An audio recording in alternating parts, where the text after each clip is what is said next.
Have you ever noticed how a drop of water beads up on some surfaces, but spreads out on others? That behavior is called water contact angle, and it tells us a lot about surface quality. When water forms a tight bead with a high contact angle, it means the surface is low energy, often due to contamination or poor surface preparation.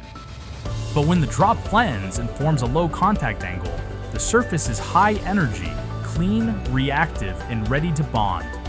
That's why water contact angle is one of the most reliable ways to assess a surface before applying adhesives, coatings, or sealants. At Brighton Science, we use this measurement to verify surface quality in under 2 seconds, right on the production floor. Because a strong bond starts with a good surface.